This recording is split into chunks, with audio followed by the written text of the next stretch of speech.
দখল দূষণে অস্তিত্ব সংকটে পড়েছে পটুয়াখালীর দুমকি উপজেলার পীরতলা এবং গোপালগঞ্জের কাশিয়ানী উপজেলার রামদিয়া রাজপাট খাল। পীরতলা খালের দুই পাশ দখল করে নির্মাণ করা হয়েছে নানা স্থাপনা। রামদিয়া রাজপাট খালের মধ্যখানে পোল্ট্রি খামার নির্মাণের ফলে দূষিত হচ্ছে পানি। দুর্গন্ধে নষ্ট হচ্ছে আশেপাশের পরিবেশ। ডেস্ক রিপোর্টে বিস্তারিত। পটুয়াখালী বিজ্ঞান ও প্রযুক্তি বিশ্ববিদ্যালয়ের পূর্ব গেট সংলগ্ন পীরতলা খাল। এখানে ওখানে জমে আছে ময়লার স্তূপ। নষ্ট পানিতে নেই মাছের অস্তিত্ব। শ্রীরামপুর ইউনিয়নের উপর দিয়ে বয়ে যাওয়া 5 কিলোমিটার দীর্ঘ খালটি পায়রা ও লোহালিয়া নদীকে যুক্ত করেছে। 1981 সালে এটি খনন করেন শহীদ প্রেসিডেন্ট জিয়াউর রহমান। সেচের আওতায় আসে প্রায় 500 হেক্টর কৃষি জমি। আর আজ প্রভাবশালীদের দখলে অস্তিত্ব সংকটে সেই খাল। অনেক দোকানদার, অনেক মানুষ, বাসাবাড়ি মানুষ এই খালটায় ময়লা ফেলে। এখানে অনেক দুর্গন্ধ আসে, আমরা ক্লাস করতে পারি না। এখন এইটা উচিত এই খালটা পরিষ্কার করে যে আগের অবস্থায় ফিরে দেওয়া। কোনো সরকার, কোনো চেয়ারম্যান বা কোনো টিওনো কেউ এই খালটার দিকে তাকায় না। যে খালটা পূর্ণ খনন করা হোক, সুলিশগুলো কাটা হোক, তাইলেই আমাদের ব্যবসায়ীদের পক্ষে অনেক সুবিধা হবে। অবৈধ স্থাপনা উচ্ছেদ ও খাল খননে দ্রুত পদক্ষেপ নেওয়ার কথা জানায় প্রশাসন ও পানি উন্নয়ন বোর্ড। খালে যদি কোনো অবৈধ স্থাপনা থেকে থাকে, আমরা আমাদের ভূমি অফিসের সার্ভেয়ার এবং তহসিলদার সাহেব তালিকা করছে।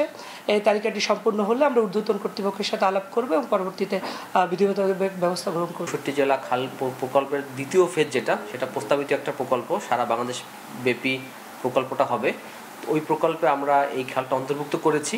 তো প্রকল্পটা এখনো প্রস্তাবনা পর্যায়ে, যেহেতু প্রকল্প অনুমোদিত হয় নাই, এটা অনুমোদিত হলে দেন আমরা খাল পুনর্খনন কাজ বাস্তবায়ন করতে পারবো।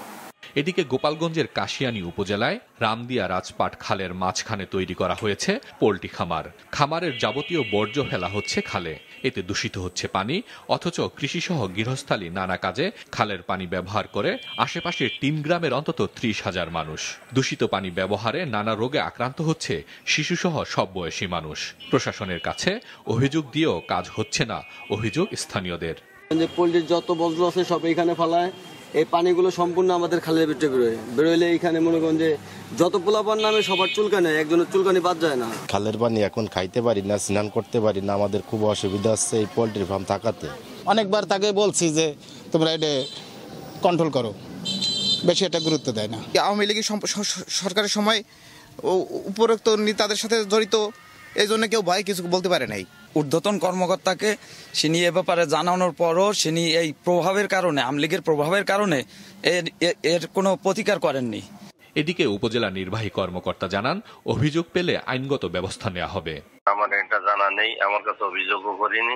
দ্বিতীয়ত করে অনান্তরে যদি এসিল্যান্ড দায়িত্বে আছে, তো ইমিডিয়েট চাইলে এসিল্যান্ডকে দিতে হবে না। আমি আমার হলে আমি তাহলে এসেই তাহলে সব ব্যবস্থা নেব। খাল দূষণ ও দখলমুক্ত রাখতে দ্রুত কার্যকর ব্যবস্থা নেবে প্রশাসন, দাবি স্থানীয়দের। হাসান মেহেদী, মাছরাঙা নিউজ ডেস্ক।